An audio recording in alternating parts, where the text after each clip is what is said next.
Welcome to another edition of the Social Proof Podcast, where we find people who have social proof. And social proof is somebody who has built something, and not only have they built it, but they can show somebody else how they built it. You know why? Because they really actually built it. And we can show, like, this is proof that this is what I'm doing. I haven't had a job in years. Look at all the other people I've showed my secrets to, and they're all also winning. So we have someone special.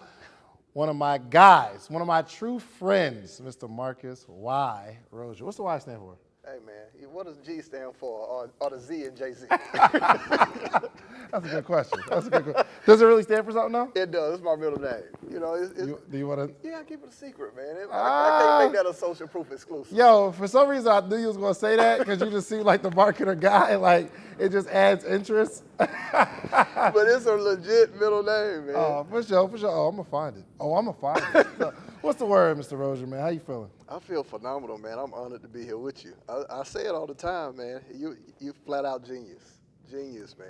I want to be a flat out billionaire. Okay, that's the only compliment. You can't have everything. I can't have it all. Those are the titles that I want. Right. So, man, please introduce yourself to the people that don't know. I am Marcus Y. Rosier. I really don't go by titles. I think that it's important. If somebody followed you around and you couldn't tell them what you did or update your bio, what does your life tell people that you are? Facts. So if I had to go by anything, man, what I'm after is, man, I would say a mental real estate agent. I want to own space in people's head with concepts. A mental real estate agent. Where you can own space in someone's head with concepts you created. Explain that.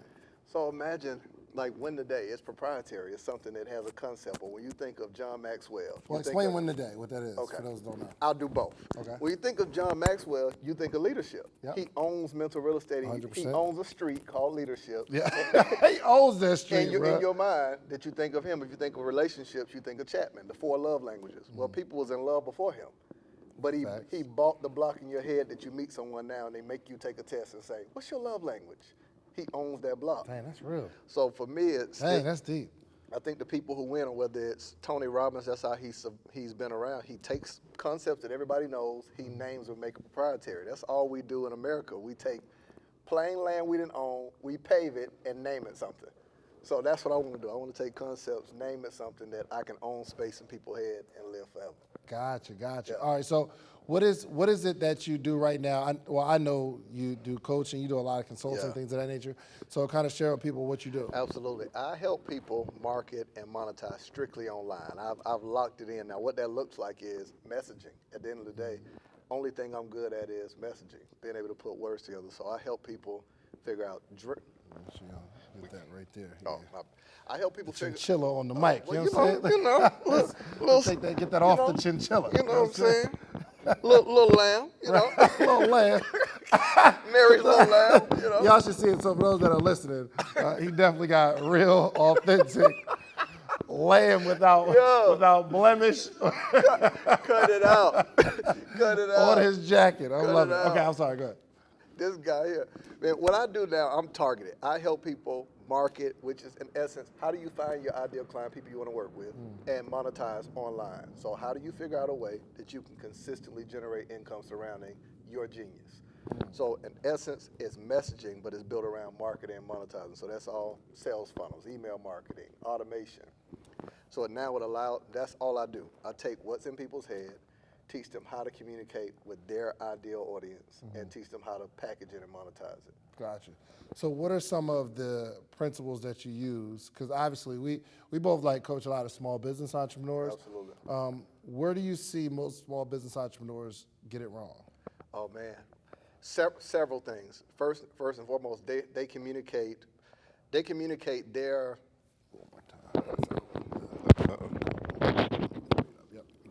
I would say they communicate their deficiencies on their clients. So I hear people all the time say things like what I call a loser for them. Nobody got money. We're in the age of the internet. The whole world's not broke. Yeah. So I see people who price things based on their insecurities or uncertainties. I hear them sell adjectives instead of solutions. So they'll say stuff like, you hear it all the time, if you want to go to the next level. This ambiguous never land. Right. That doesn't next level. Right. That doesn't explain what's there and the process of how to get there. I don't think that you should withhold. So I see people withhold too much information. We're in the information age. So it's not about keeping information from people, because most people aren't going to take that information and do something.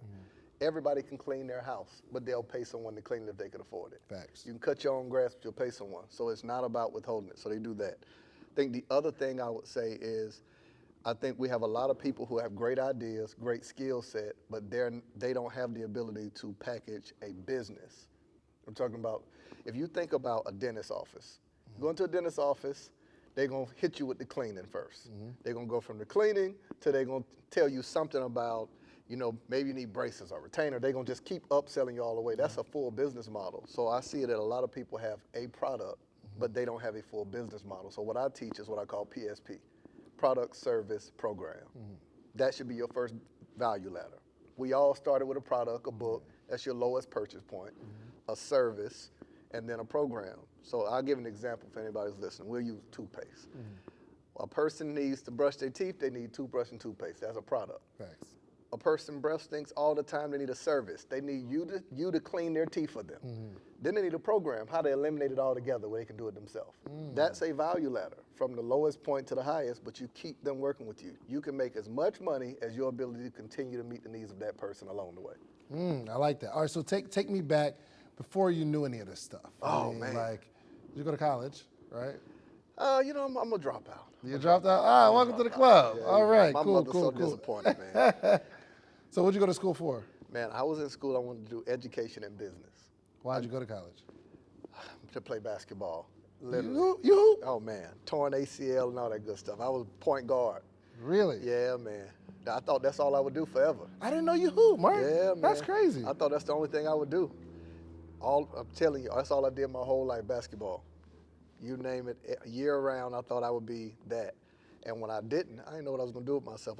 I graduated high school, I was 15, going on to 16. So my mother's dream was for me to have my bachelor's by 18. She wanted me to have my master's and doctorate by 21. I dropped out. When I went to school, I was already basically a sophomore. I would have had my degree. I dropped out the last semester. Really? Jumped into real estate. 18 years old, 19, jumped into real estate. All my friends was coming out of college bragging about making 40,000, 50,000. And man, I started with tax deeds. Then I learned about foreclosures on the court steps, then started doing flips. And like once I got into that space, it was like, hold on, 20 grand? And I'm from Panama City, Florida, bro. We used to sit around, our dream was to make $12.50 an hour. Like, Right. bro, if I make $12.50. Facts. What? So, you know what I mean? So like to see that kind of money at a young age, I bought my first house, I was 19. So I saw too much too soon. Like I had made some money, I already owned a house, so like all the dreams that my friends was telling me, I couldn't see it. So like my story started then, but I lost everything. I did really well on the cleaning company, was promoting parties, always had So business. how'd you lose? So you were building with real estate. Building real estate. And what year was this? This was late 2000, so I graduated high school. It was 2007 all the way to like 2010. Oh, so you got in 2007. Yeah. Then the market crashed. Yeah. And obviously you made money through that. I lost through that because I started right before that, and I took money from I was always doing a bunch of stuff, cleaning companies, parks and recreation services. I had my hands on a bunch of stuff. I used to hire referees. I took a large part of my savings to try to buy a condominium. Would have bought a Florida condominium. This was before Airbnb, so I wanted to sell 4 of them, keep 1. And because of how back then condos going $300,000-$400,000, I would have had $1 million liquid. That was the goal.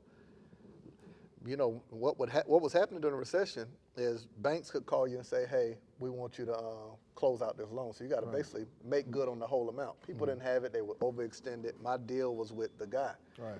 It wasn't with the bank. Right. He filed bankruptcy because he was doing properties all over, had these crazy commercial loans, residential loans. So he filed bankruptcy, man, and every dime I invested in the deal was gone. Really? Found out on Monday. Wow. Found out on Monday that my life savings, I took everything. I bet big. Found out, like I took Always been like that. everything, yeah, and put it into it. Found out that was gone. On Tuesday, I found out the condo contract I had for a cleaning business that they were going to hire in-house. They said it was cheaper. found out that Wednesday that the Air Force and the Navy base wasn't going to use my services no more to hire referees and for their parks and recreation services. And you had all these businesses going on at the same time. Yeah, was coaching basketball for Rutherford High School and was working for my parents, and they fired me all in 1 week. Everything I had was done in a 5-day period. Went down to $11.37, and from Regions Bank, I'll never forget it. That number, $11.37, Regions Bank, and was mad. Like, and it's harder then to say, where am I going to work? Like a job, like I don't even know. I don't have no work history really. you know, Right. you know. So I found something that was paying me $1,000 a month. Saddest day of the month was the day I got paid. Why? Because you knew it was going. Oh my God, because it reminded me of how little I was worth. Like $1,000 for the whole month of work, coming from like what I was used to making, man, it was like, and it wasn't enough. I had vehicles, my bills was over $10,000. Like, you know, it didn't even do a dent. It didn't put a dent. Best thing ever happened to me. The absolute best thing ever happened to me. I was never successful, I just had money. I thought I was successful. I was not. I didn't know who I was. I was insecure. I paid for my confidence with clothes I didn't like just because it was in style for you to say, boy, I see you with that cool jean. Like, man, this whole thing. Oh, what, this new thing? Right. Don't worry about it. Ed Hardy and all that stuff that you didn't like, you know, I look back and realized, man, even generosity. I wasn't genuinely generous. It was a way of buying space in people's eyes. It was marketing. You know, back home, they call me Money Mark because I'm from, you know what I'm saying, I'm 19, got a house, I got an Escalade back when how I'm living is out. Like, you know, so it was that. I was super insecure, man. I was still chasing that feeling of being cheered for playing sports, and I didn't know who I was, didn't have a skill. I would go to networking events, and if they would ask, what do you do for a living, and go around the room, I would pretend I got to use the bathroom because I didn't know what I couldn't answer the question. I was so insecure about it that if you asked, so what do you do? I couldn't do it, man. And to this day, I'm comfortable in it now.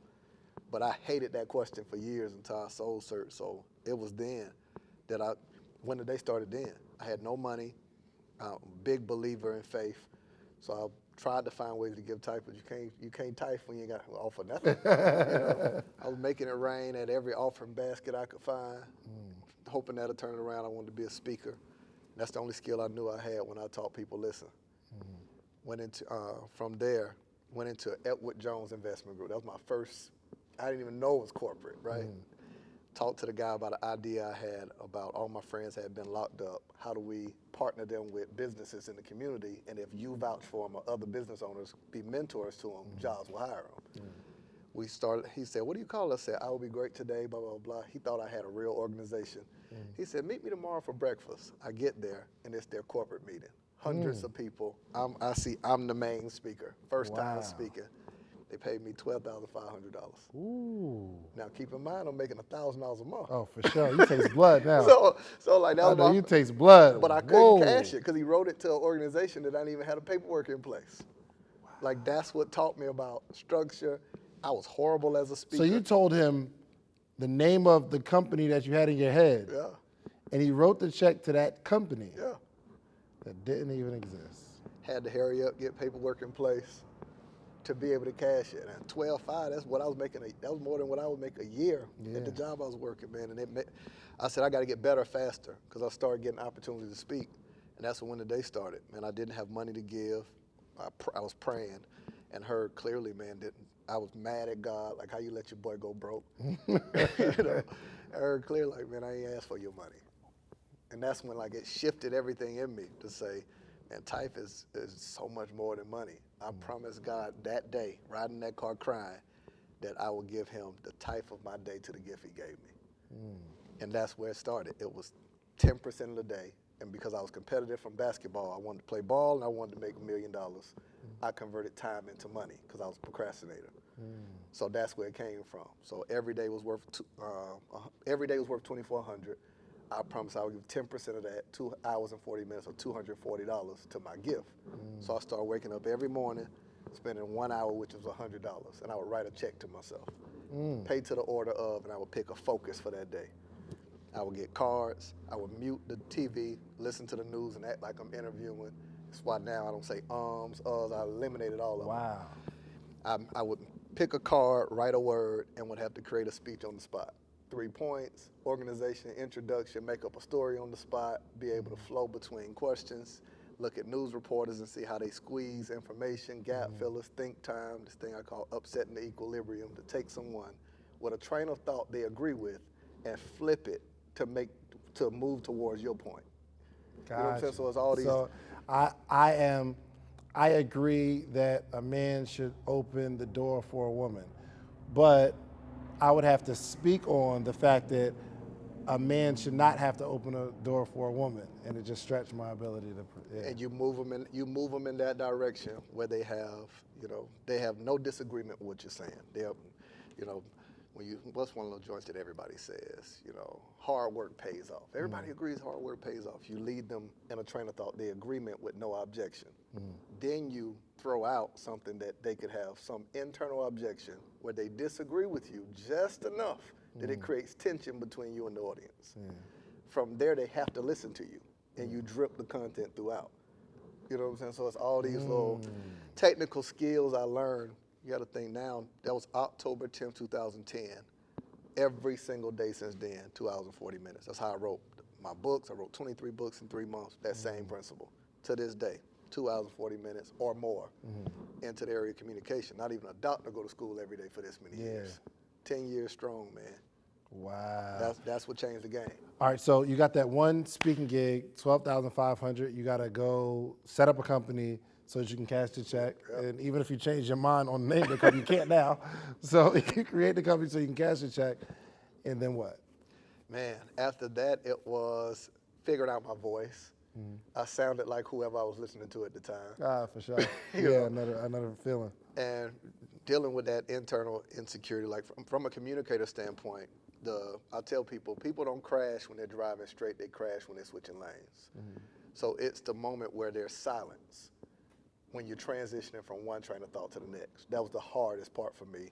And then not being a motivational speaker, but moving towards training, or if it's, then I come from church. So it's like I started getting church gigs, and it was like I'm all over the place now. I didn't know how to fit in.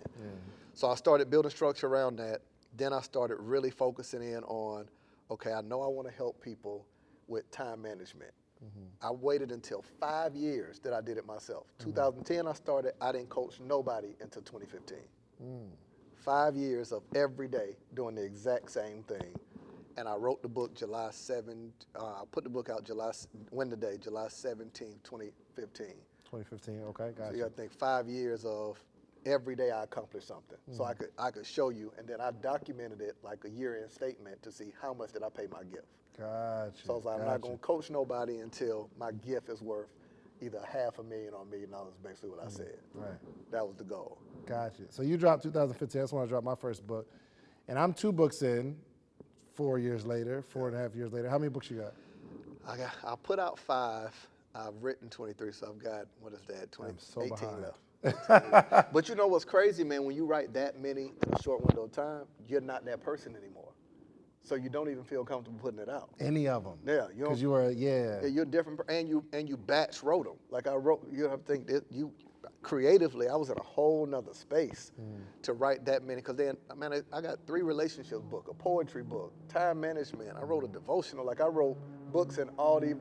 I wrote a short story. Called the day. What is it? Meet the New Me or something like that. I called it. Then another one called You Gotta Go Ham, from the story of Abraham. His name was Abram, then Ham. The gap between is the process. You know what I'm saying? So it's called You Gotta Go Ham. And it's like, it's all, you gotta think, these are all different categories. Yeah. So it showed all of that was in me. All these different ideas, all these concepts creatively. But from that, man, it was learning business structure. I got into consulting on accident. And that changed the game for me because every level of life forces you to learn a new language. Facts. So imagine you do a consulting gig with an attorney's office, and the attorney, just write up a write up a MOU, send that to me, man, make sure you have blah, blah, blah, and your contingency. I'm like, MOU, memorandum of understanding. Right. I'm like, oh, okay. I didn't know none of this terminology. You go into a doctor's office because you're doing consulting, and you're like, oh yeah, is it systemic? Is it this? What is it on the formulary? Now everything was this student process. And that was how I think I opened things up with speaking. Speaking, I think, broke up for me because I come from church, so I never did the same speech. I would learn the person's company, and every speech would tie in I'm talking about brainiac study it. If I was talking with nurses, I was talking about serotonin, dopamine,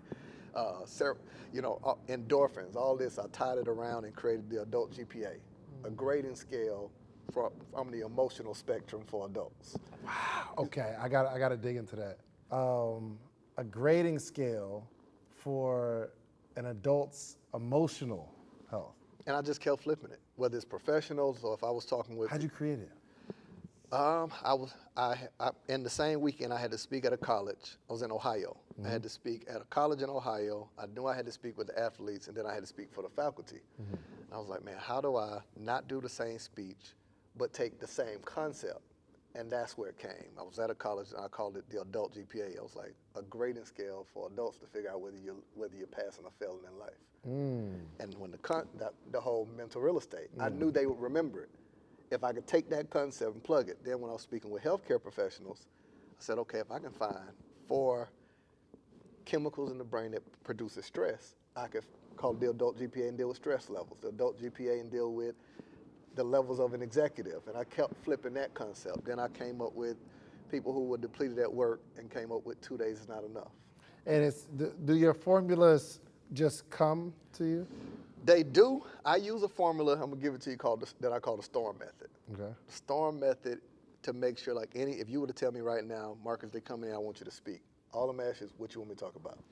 From that, STORM method is essence for subject. I'm gonna pick a subject based on what you told me, but the subject is too broad to be effective. From the subject, I'm gonna pick a target or a topic. So if you say the subject is relationships, I need a target.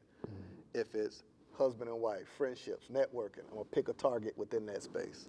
The O is the outcome. What do I want the outcome to be from my speech? The R is research and relevance. If I got time, what do I research? And then I comb through it and say, what's the relevance of what I researched? Everything ain't for them. And then the M is the moment. What is the moment I can create that makes them turn from away fans to home fans where they have to take me with them? So I'm gonna have some quotables that they'll have to share me on their Facebook, their Instagram. If we're talking to leadership, I make the statement, leadership is inviting people on a journey to discover themselves while they follow you. That's a quotable. I'm gonna rewind it again and say, let me say it again. That's the moment. It could be at any point. If I know that it's a cold audience, the moment's at the beginning. Oh, so you create the moment, then you make sure that's the theme of this whole topic. It's like a good movie. You see the killer, but you're not sure it's the underlining thing throughout the message. That now, every time I'm transitioning to a next thought, I'm reinserting it or adding to it. And then I'm gonna have those quotables, almost like Kevin Hart, all right, all right, all right. You force them to sing a song. So it's like, that's it, STORM method. Okay, hold on, let me make sure I got it. So subject, which is the broad subject, but it's too broad to be effective. Absolutely. It's the relationships or mindset, right? Or finance, it's all too broad. Right, and then target, which is That's your bullseye. Identifying what in the subject that you're going to talk about. Absolutely. So if you're talking about finances, well, we're going to talk about maybe personal finances or getting out of debt or target. Absolutely. Right? Then the O is, don't tell me, O is the, hold on. Explain it, but don't tell me the word. Is your grading scale. The O really is, you already know going into it, this is how I know it's a successful speech. If I accomplish this, then I did this well. The O is the... I gotta give it to you, the outcome. Outcome, yes. You should already know, like that's the biggest part for me. Gotcha. What do I, like if you tell me I got an hour but something crazy happened, I got 15 minutes. What's the thing I would have had to say to keep from going home saying, dog, I wish I would have. Right, the outcome. Okay, the R is relevance. Yep. Used another word. Research and relevance. Research and relevance, okay? So you'll bring out some stats and information about that particular subject, topic, outcome, relevance. And M is the moment, the one where you create the song. This is the moment. Every speech got it. Like ET's is if you wanna, when you want to succeed as bad as you want to breathe. I don't think he knew it was the moment when he said it, but it's the moment of the speech. Whether it be a Jim Rohn, whether it be a Martin Luther King, he didn't plan on calling it the I Have the Dream speech. It wasn't. It's that thing, but I'm just intentional about it. You're intentional about it, creating the moment. Absolutely. Absolutely. Okay, I need to step my game up as a speaker, I guess. But once again, I name everything. Right. Storm method, the adult GPA, win the day, to own mental real estate. Right. Now, so I probably have a system, I just don't, I didn't name it. now, if you think of it, you can say, if somebody say something similar, man, that's kind of like my guy, Marcus. You got to think all the storm method. I own mental real estate now. Okay. So you're rent free in my head right now. Okay, all right. You just moved in, huh? Okay, all right. Shouts out to you, brother. Okay, that's pretty cool. I see what you did there. Okay, so so after that, it wasn't just straight speaking, like you've done some things in between. Yeah. That 12-5 check and today. Yeah. In between, speaking was the launching pad because it got me in front of more people. But the bigger part for me, the book did it, man. It created a hustle in me where I moved from Tallahassee to Atlanta. I had lived out for those 5 years. I became the operations manager at Florida State from entry-level position all the way up to operations manager in a year, using that concept. And I quit the job, moved to Atlanta. That was the last job I worked. Moved to Atlanta and started over. As soon as I got here, I totaled my car. My house, I had somebody that was supposed to rent it out. They lost their job, so it was grind mode. Neck messed up, wrist messed up. So what I did in between was every day, same thing you did. I said, I got to sell 5 books a day. Got out, mastered my pitch.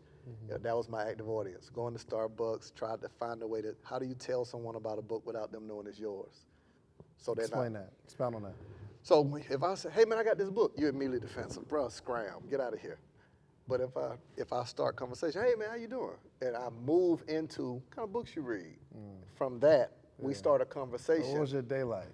Right. And then it kind of segments into winning the day. And I would talk about the concept of the book. Man, that's great. What is that? Man, I'm gonna look it up. Oh man, it's a book called Win the Day. And I didn't go on Amazon intentionally at first because I was thinking build a business. I only had about 600 followers on Instagram because I started my accounts over. So I couldn't sell on social media. That's why I say I love how my journey was. I could tell a person how to make 6 figures without social media because I did it. I didn't have a following. I couldn't be lazy. I had to actually market. So from that, 5 books a day, it kind of just picked up. I did a book sign, Parks and Crump. You probably know Attorney Crump. He represent everybody that's in a legal case. They let me do my first book signing there. Sold 1,000 copies that weekend. So 1,000 copies. From there, hey, was it like bulk? Did you like get some companies buying bulk, or was it just? It was people who just believed it. I had some schools, like a lady came and bought 200 for her school, let me come and speak at her school the next day. I had a couple people bought 5 here, 10 there. Looked up at the end of the night, I had 1,000 books total. Looked up at the end of the book signing, and had a few books left. And by that weekend, it was that Friday. By that weekend, all of them was gone. Ordered them again, and was in Tallahassee. Said I'm gonna hit all of Florida. Coffee shops, pop-ups, schools would offer to speak for free, see if they could buy a couple books. Looked up, sold another 1,000. Orlando, Titusville, Sanford, Jacksonville. I had to make enough to cover my hotel. For sure. And my gas. And it was every day meeting people, a couple hundred books, and it kind of just took off. Friend of a friend, I did little sneaky stuff like show up at hotels, would see what conference was coming up, find out the person's name, contact them, and some people would say that they would keep me in mind. One time a person, wife got pregnant, had the baby, so they called me last minute to come in and speak. That turned, so it's like, I wasn't lazy with it. That hustle. Like when people ask, how do you sell 10,000 copies of Win the Day? Well, it's not the book is great, the content is, formatting was horrible, it wasn't perfect, but it was what I needed. I had a concept and stayed at it. I did a 2-year book launch. It looked like it was always launching. Wow. Yeah. Wow. Awesome. So you also like did some other entrepreneurial things, right? Or did some in this journey? Did you? Uber wasn't out back then, right? Nah. I would have if it was. Oh, what? If it was. Streets and as a new entrepreneur back then, oh my God, I would have. Right. You know what? I think it's the best thing and the worst thing to happen to entrepreneurs because we didn't have it. Yeah. We couldn't just hop in our car and build our business and that be a mobile job, right? And a source of income. Right, and a source of income. But at the same time, because because they have it now, Yeah. it's like you can get so comfortable in that and get tied up in the busy work. Oh, man. That's the yeah. plan. And you get to call yourself an entrepreneur while you're Ubering, you feel me? And Yeah. we can't call ourselves that with a job, period. Yeah. But that transition is like, I'm still an entrepreneur. I'm out here grinding. Man, I look at, I think entrepreneurship now, man, is fun, it's laughable to say the least. It's predatory. Coaching is too. Oh, for sure. Those are facts. It's extremely predatory because people don't have a clear system. Like what I pride myself on is the process. I got a clear process that I can walk you through. I call it the MOB, Monetizing Online Business Blueprint. That I can literally, I know it's 3 phases. I know what happens when you come in. I can give it to you. I don't withhold information from you. In essence, I give my business away. Right. I've documented all of it. That's a clear process. I can tell you what happens when. We can talk about every step of the way of how you can take your idea, get in front of your direct audience, and market online. If you're talking about marketing, headline, and hooks, if it's figuring out the core language for who you speak to. It's a difference if I say I'm a fitness person and I'm an entrepreneur, and I say come sign up for my boot camp where I'm gonna teach you how to lose weight, right, and get in shape. It's horrible language. Before you can monetize, I'm gonna tell you, hey, let's come up with a marketing headline and hook. How to lose stubborn belly fat without giving up foods you love and spending hours in the gym. That's because you eliminated their pain point. Now, on the back end, you got a solution. Right. You've removed every barrier of them not doing it. They don't want to spend hours in the gym, give up foods they love. Now you just got to name your product something. What is your program that you walk them through? And the biggest money is not selling to the people who want to lose stubborn belly fat and give up foods they love. It's the other trainers that want to know how you got that many people. So it's document the process, which most entrepreneurs do not. It's think long term of how can you fire yourself from as many tasks as possible, and how can you organize your day in a way that you put pressure on yourself. Like, man, I demand more from myself than any human being could ever demand. Like, so what you've done in entrepreneurship and what's happening now is people just don't want to work. It's not entrepreneurism. I just said it yesterday. I was saying, man, it's the idea that people will excuse themselves away or talk about entrepreneurism when really they should be partnering with people. You're not going to tell me that you're going to move from being the entry-level employee who someone had to tell you what to do to now being HR, admin, marketing, finance, invest. You become all those things. I don't think you do. I can say my skill set was my ability to be the walking. I know I can only do one thing well: communicate. I can take raw ideas and package them. That's great for marketing. Now I can, if I can figure out, which took me time and money, automation, sales funnels, email marketing, copy. Those are 3 out of the 10 primary income generating skills for online businesses. Yeah, facts. So it's like, you wrote 23 books. Okay, I can write copy. You're a speaker. Okay, I can find a way to communicate a message. So it's like, now, if I can help any entrepreneur, my biggest thing is most entrepreneurs really should partner with people. Like, they ought to, like what I talk about all the time, like Steve Jobs. Be the idea person. You know, if you know you're not the executor, be the idea person. But one of the hardest things for any human being to do is to work with another human being. Oh my God. It almost never works out. Almost never. It's so hard, right? So, I mean, like, look at marriages, like, you know, relationships, family. People grew up together and they split, or it's one of the hardest things to do. So we know, I think a lot of people know that partnership is better than doing it alone, because you just can't do everything, right?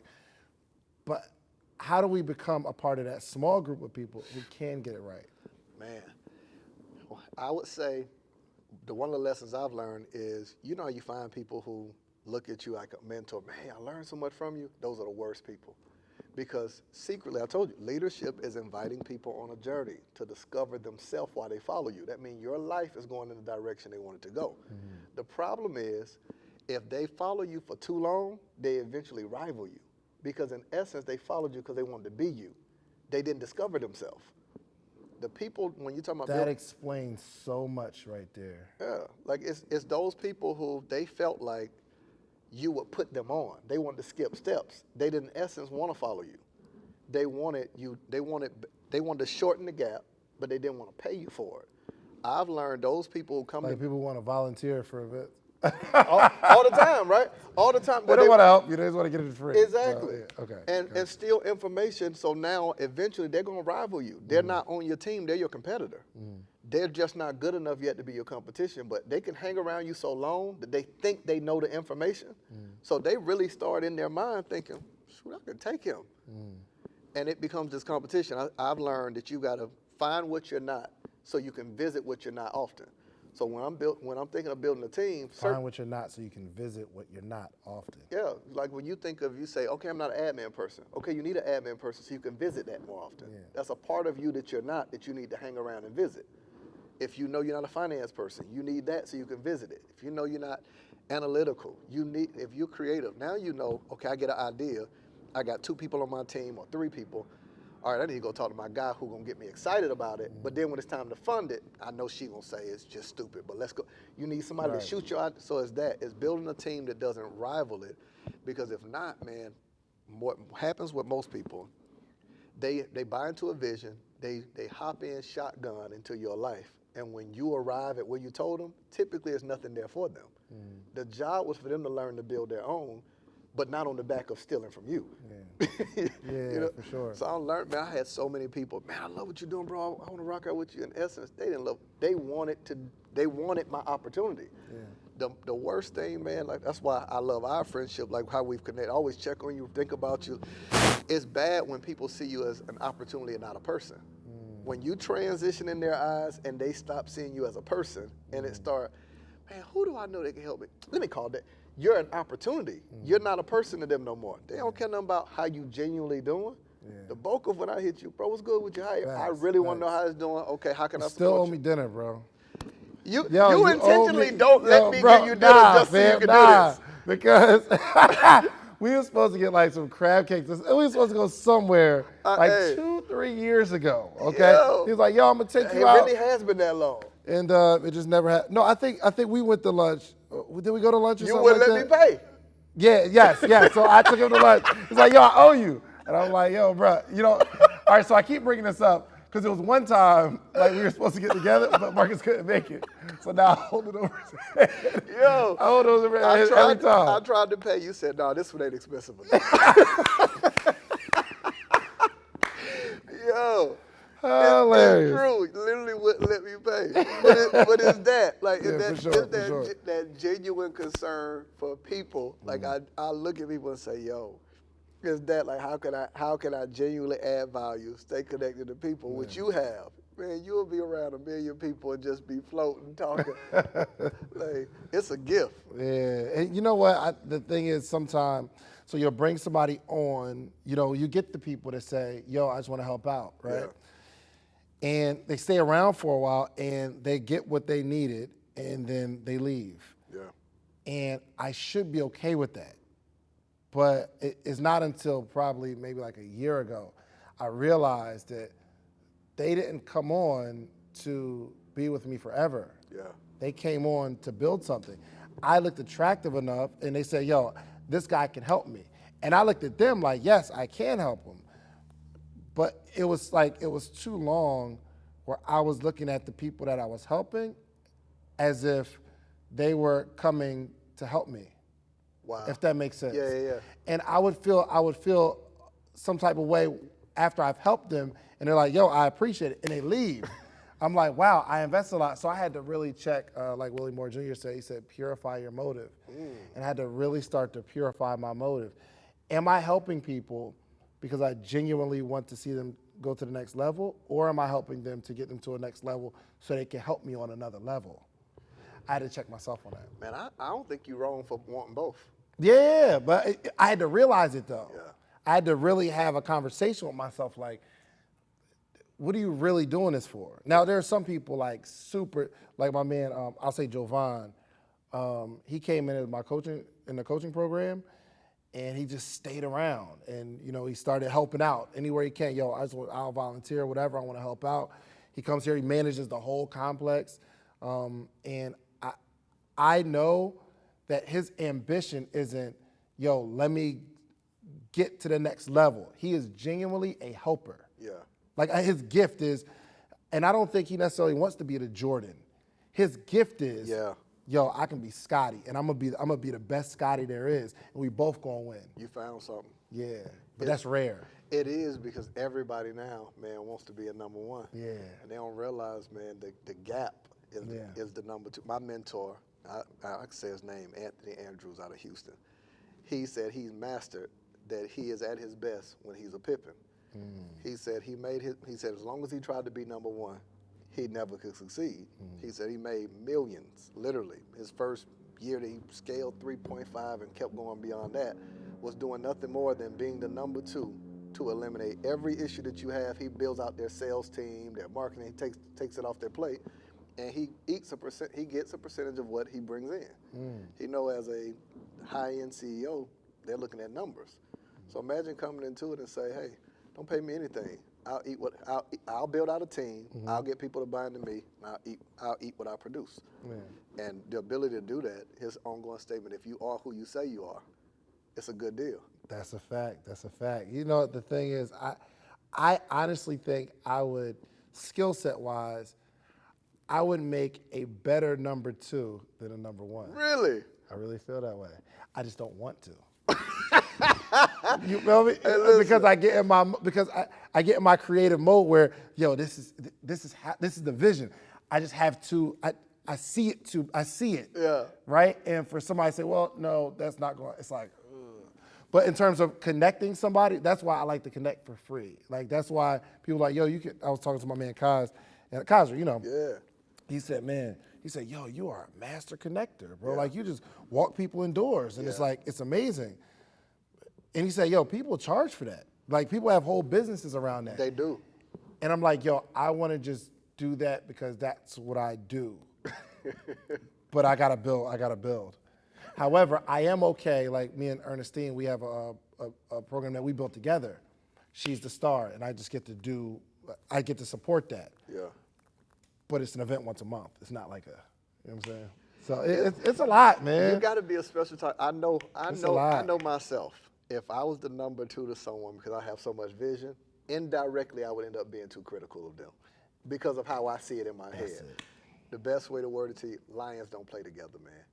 They go own their territory. Like if you know you're a number one, ain't no need in being ain't no need in Kobe and Westbrook trying to play together. We both dogs, man. Like come on. But I think there got to be a way to coexist though. So for instance, my girl Donnie, I'm doing a lot of name dropping. Shouts out to all my friends. Me and Donnie, we're gonna be putting something together. She's a lion. Yeah. Like she's a driver. But I think the cool thing is she respects my gift and will let me go out and play, and she'll go collect the money. You feel me? Yeah. Like I think understanding if we're both going to the same direction, we both have to have some sort of humility and self-awareness to say, oh my God, I'm not the person that's gonna like, Donnie's gonna say, yo, this is the invoice. No, this is how much we charge. Pay it again. David says, I mean, well, you can pay me later, it's all good. You know that has been my Achilles heel too, man. Like in my heart, I wanna save and serve the world. Like if I could, money only means for me the ability to help more people. That's it. For like, sure, facts. That's all. That's all I want to do.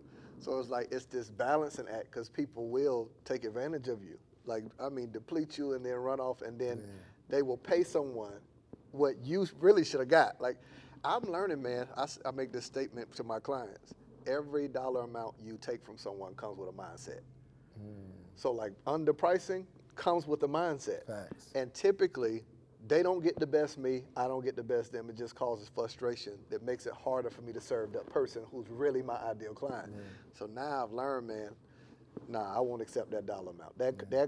I'll work with you for free because I expect that from you. But if you can't lowball me, you can't take me into this low amount with See, that's my thing. If I do it for free, I'll take the money you offer me. I won't. You feel like I don't know. It's just like that's what made me transition from coaching. Like I'm more in if I want to do it. I got you. if I want to do it? I'm big. I need to see. I'm the type of personality. I have to see success, or I'm frustrated. So I can't just coach indefinite. We have to say we're gonna run 2 miles. That's the finish line. So I noticed with coaching, I was frustrated because I'm talking to people. I'm taking it more serious than them. Yeah. So now I only do business implementation. We implement a marketing and monetization system. Now it's a start date, it's an end result. We can gauge it in 3 phases. Phase 1, now you can grade me. I gotta rise to the occasion for every client. It's custom. That's different. Plus, I can talk to you less. I don't do time sessions. You say, I just want 1 session. I don't do them. You got to do the whole situation or not at all. I feel that. It's a disservice to that. me and you because I'm invested when I talk to you. How many times you get on a call and you come up with the greatest concepts? You look up and the person does, oh, this is good. And all they walk away with is a notebook. They come to an event. All they walk away with is a photo.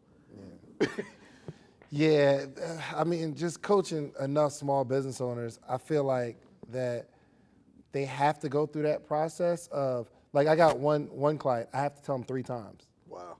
I have to. I'll say it today. He'll go about his business. I'll talk to him 4 months later. I'm like, yo, did you do it? No, yo, bro, this is what you need to do. He'll go about his day. Next 6 months, I see it, bro, are we there? 3rd time. But the next time I see him, he did it. Yeah, it's crazy. My man got a pattern. Yo, I got to tell him 3 times. It's crazy. It's crazy. But I think just being in that environment long enough, you'll kind of start to find your way a little bit. Man. Or do people just consume content and just? Oh, well, people consume content. They force feed, but people now also are thought thieves.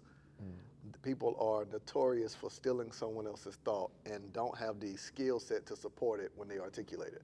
So it's a very poor ripoff. It's like the meme that go around of the Jordan where he got 2 pom-poms. Like that's the way they rip off people's thought. They take a concept, and I've seen people try to flip Win the Day so many times into all these different things. Like I've seen people flip language or things that people come up with. I've heard your content. I've said it to you before. Yeah. So I think that people consume it for a reason where the ongoing joke I have is, what do people do with all that video they use when they at an event filming or going live? Like, what do they do with all that? Like, do they actually go back and watch it where you're so busy recording to share that they don't take it in themselves? It's like a chef who dies of starvation cooking for other people. That's what this generation is doing now. They are in a rush to be feeders before they're learners. How are you going to express and share this with someone before you digest it? Facts. So I believe in you ought to be able to go 3 levels deep with whatever you share. If not, don't tell me. It can't just be head knowledge. It can't be information. Can the information transition into a strategy? Can the strategy turn into a process that anyone can follow without you? Like IKEA furniture. It's directions. That's what I'm big on. I'm in the phase of my life now, 35. I'm gonna get married this year. I'm telling you, I'm following your lead. Hey man, you taking applications too. I'm following your lead. But it's reproduction. Now my scoreboard's back at 0. Everything that I wanted to do, I can say I've done. I wanted to write a book since I was 10, 23. I said I wanted to sell 1,000 books. I've sold well over 10,000. I said I wanted to travel to 5 countries. I've been around the world, 40 plus. Now it's, can you reproduce yourself in somebody else? Can I partner with somebody long enough to take what I have, the discipline, the concepts, the ideas, and not make them me? Not make them me, but give them something that makes me relevant beyond me. Can I take myself into other rooms like you? You gotta transition beyond time where somebody mentions something, they gotta say, man, I remember 30 years from now, man, I remember when I was at Social Proof now you can go you're in rooms you're not in.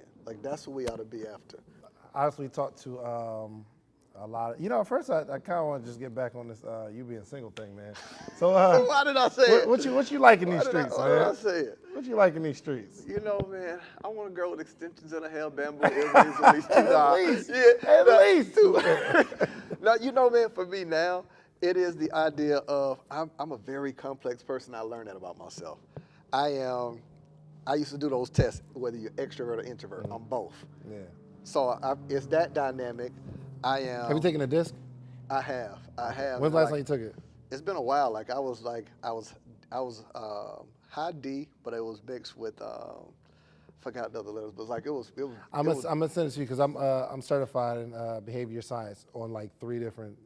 I got like 3 different certifications. I'll take it for real. It's wild. I would love to see it because it'll help me see even more how, like now I'm big on how much do I need to contradict the younger me. I think it's too much of that younger guy in me that has his ways, but imagine you. So you still want? Are you saying you still want to play? Nah, Or is that what you say on camera, nah, Marcus? I'm saying, you have those things where you create certain rituals. Like when I say every day at 2 hours and 40 minutes, no woman's gonna understand not talking to me for the first 2 hours of my day or 3 hours of my day. Oh, for sure. And No for matter me to- how much they understand right now. Right, and for me 6 months later. and for me to genuinely get mad, like that's my thing. Right, right. At first it's like, oh, he's so hard working. Now it's like it's so aggravating. Like, so it's learning the adjustment of that. It's learning putting people like I'm super neat. All my clothes are in color order. The short sleeve, my DVDs alphabetical order. Like I never let my bed not be.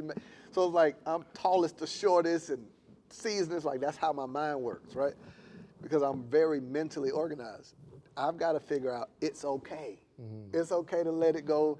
It don't have to go this way. So like that's the part of me where I've got to change. But what I'm looking for is my mother and father have been married over 40 years. My aunt, before my uncle passed, had been together since 8th grade. So I'm used to seeing that. All my aunts and uncles been together forever. Not to get too deep into their business, my uncle had so many strokes, he had to sleep on the couch for the last 15 years of their marriage. And she was with him to the day he died. Wow. Because he couldn't lay down in the bed, so he had to sit up in a recliner because of some health conditions. Oh, wow. So of course, countless. It wasn't physical. So I'm saying I've got to be with a woman that not based on now. Can I trust her to make a decision about whether they pull the plug or not? Can I trust her with finance? Can I trust her to raise my kids? So I'm thinking now beyond just, dang, you fine. Oh, you look good. Can you go to church with me? Can you go to the White House? Can you hang out in the hood? Like, can we do it all? Can we sit and talk? Can we build business? Can you think of more ways to spend money than to make it? If you can, then the answer is no. You might have to create a player, man. You had to create a player, brother. I think, because that's a long list. All that stuff is lifestyle. It's not. I didn't mention. It is. I didn't mention physical. That's mindset, lifestyle. Right. So you're super organized. If they're not super organized, but they know what to do. Like you could trust them with if you're in a coma and they're the power of attorney. You could trust them with that. However, they still get mad about them 2 hours. You feel me? I can make the adjustments. It's give That's why I and said take. those I'm willing to make the adjustment on. Or they got everything you just talked about, but you're not attracted. My non-negotiables. You feel me? My non-negotiables is faith. Like we've got to believe the same. Mm-hmm. I believe in not no higher power. I believe in Jesus. Okay. I believe it. You know what I'm saying? Right. So it can't be that. That's important to me. The other thing is our views on money. I don't think that. I don't think we got to be fiscally responsible, aka cheap like me. But we got to be some balance. The other side is, of course, I got to be attracted to you, but that's on multiple levels. Mm-hmm. But when people say, "Oh, it's beauty, she can be beautiful on the inside," well, I see you outside first. Before I see you inside, before I know how you think. I need that outside right. You know, that outside right. Because I think it's wrong. The worst thing you could do is if you know that you want a particular thing is marry a woman knowing you want something opposite and make her feel less than because you got to wonder. And I would never do that to nobody. Like, that's wrong. Yeah, that's real. That's wrong. My wife is my whole type.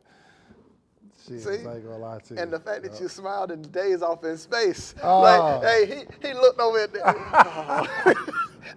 That's what I want. Every bit of my type. I want that where every time I talk about her, man, it's I think for success, man, is a wife and kids that when somebody applauds you in a room, imagine you get an award and your wife and kids roll their eyes like he ain't none of that, right? Like that's the ultimate failure. The ultimate success is the people who are there with you every day can smile like, man.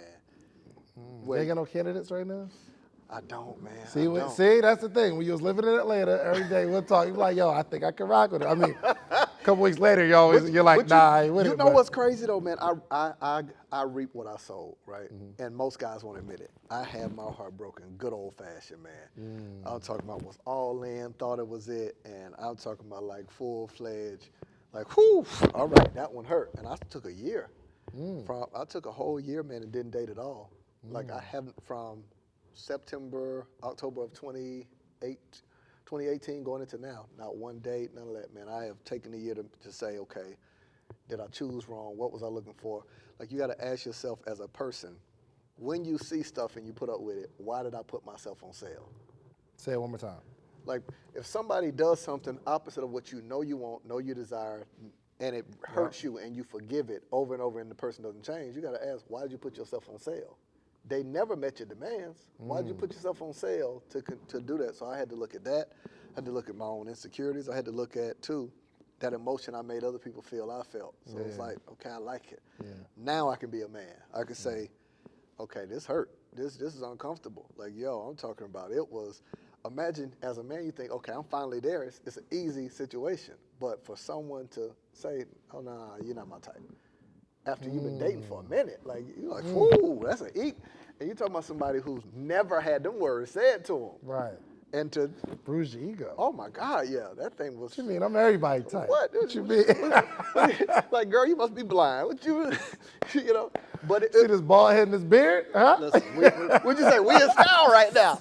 We in style right now. Like, yo, bald head and beard is definitely in style. And like women, you know, like women are used to it. Like, the greatest pain most women feel is from an absentee father or a man who cheated. Men aren't used to feeling that same depth of pain from women. So like when you process that, it hit me.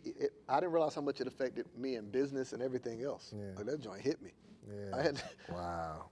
So I was like, I'm not gonna take that pain into no other relationship. Now I'm ready. I'm ready to be married, ready to have kids, all that good stuff. Good. Well, look, man. Make sure y'all look. Y'all see his Instagram. Don't do it.